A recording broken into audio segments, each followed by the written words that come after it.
یکی از دوستای آریان تناز جون از تهران اومده به علت با خودمون دبی مال از قسمت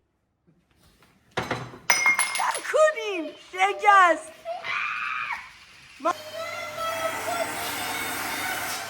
برای ماهتون عزیزای دلم. یکی از دوستای آریان تناز جون از تهران اومده به علت نداشتن حجاب درست از پشت نشونش میدم. اگه میبینید ما ونگل چون دوست من ذره ابعادش بزرگه همینطوری با ماشین عادی نمیشه زمینگیر میشه.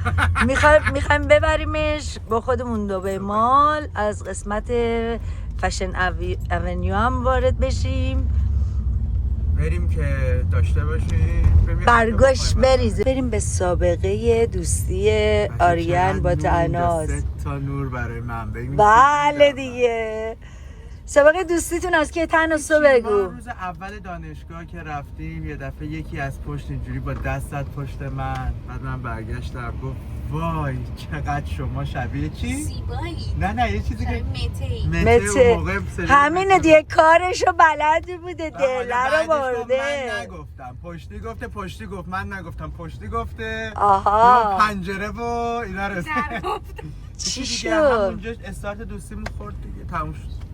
خورد دیگه دوستیتون بعد قطع و وصلم شد بارها قطع و وصل شده. بچه شما با دوستای دانشگاهیتون میبینین چه حساری دارین؟ خوبه؟ یاد مثلا اون تایما میافتیم که اینا انقدر از پریشب حرف زدن که من دیوونه شدم. چقدر حرف دارین شما مگه؟ ولی بچه من هم کلی حال میکنم. صبح بیدارت میکردم بچه کلی خاطرهای خنده‌دار داره. یکی از خنده‌دارترین خاطراتشه که اگه بگم آریان منو کشته نمیگم. چی خورده بودی؟ نماز بنوستا وای شبا امتحان من نماز میخوندم بچه ما رسیدیم دبی مال. بچه من حالا داشتم تو ماشین به کسی میگفتم من خیلی با تجربه راه رفتن تو مال حال نمیکنم. من نمیدونم چرا من عاشق راه رفتن تو مالم. ویندو شاپینگ دوست ندارم مثلا واقعا برم بخرم. عزیزم دیگه کمدای اینجا جا نداره دیگه. ذره به خودت رحم کن. که مثلا 90 بازیه. چی بازیه؟ 90 بازی یعنی 90 بازی. آخه نه ببین اینجا توی دبی آدم واقعا راه بره توی مال خیلی بهتر از تو خیابون راه بره. یه سطح راه نه سطح سوت میکشم سیقل زده قشنگ آدم بدون بلندی و پایین پست بلندی چیه؟ مردا جارت میزنن کچی. بچه بریم از تناز بپرسیم. تناز برای اولین بار که اومدی دبی مال حالا مسافرت دیگه رفته بودی ولی دبی رو چند سال نیومدی؟ من 20 سال پیش اومدم. 20 سال پیش اومد. نظرت چیه نسبت به جایی که رفتی؟ خیلی قشنگ و مدرن و شیک. خیلی زیاد. خب بریم یه جا بشینیم و خب بچه بریم تو پارک یه کافی بخوریم. بچه کافیه اینجا عین بمبه یعنی واقعا مثل بمبه. بریم یه نگاه به کیکاش هم بندازیم. البته واقعا باید سعی کنیم جلو خودمون رو بگیریم. اگر نزدیکی کیکایی که دوست داری داره وایت ولوت دیگه نمی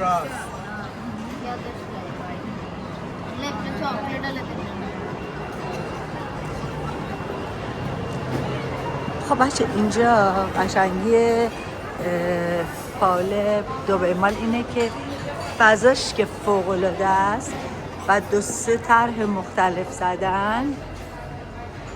مثلا اینجا از اینجا میریم وارد یه در دیگه میشیم.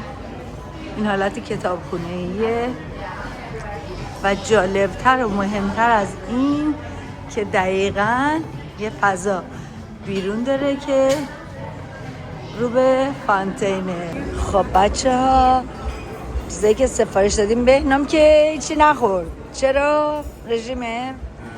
آریان سوپ به این خوشمزگی رو داره میخوره. نه تو بلد نیستی سوپ پیاز درست کنی.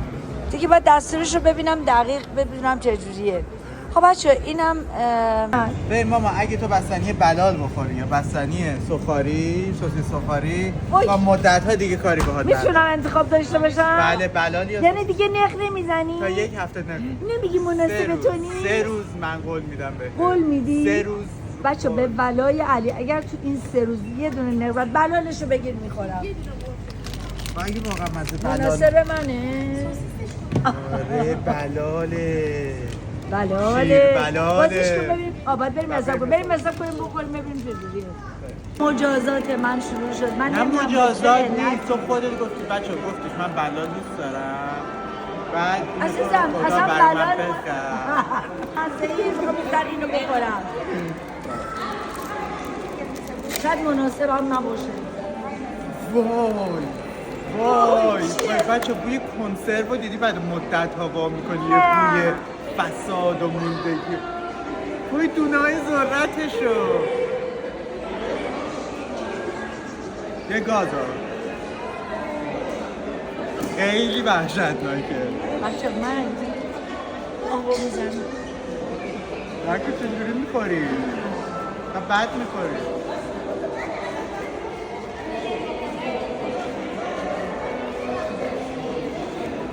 اینقدر وحشتناک بود و این ابعاد وحشتناک. هندسه بیا تست بکن وگرنه نخرید. کی اینو میخره به جز من و تو؟ کی اینو میخره؟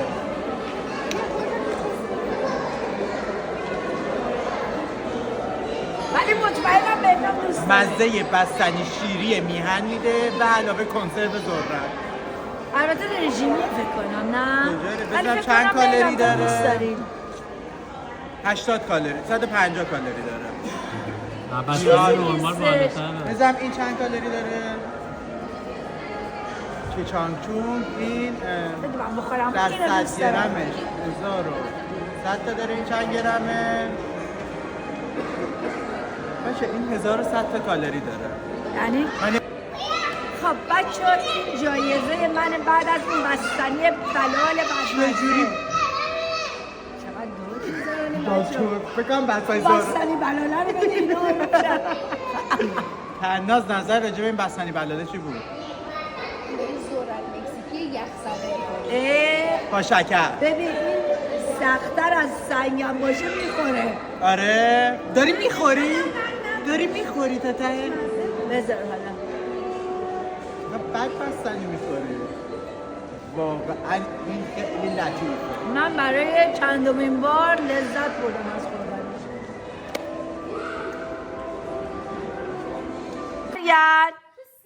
یه نگاه به اینجا بکن ببینم مگه میشه آدم هنوز دعوا بکنه تو بزرگی؟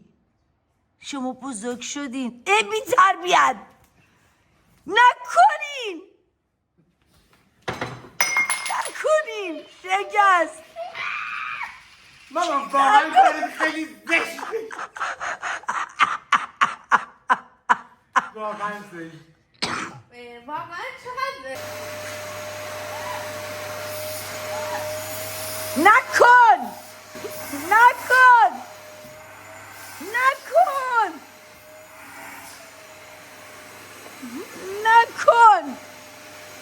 نکن تناز باشه تو جارو بکش.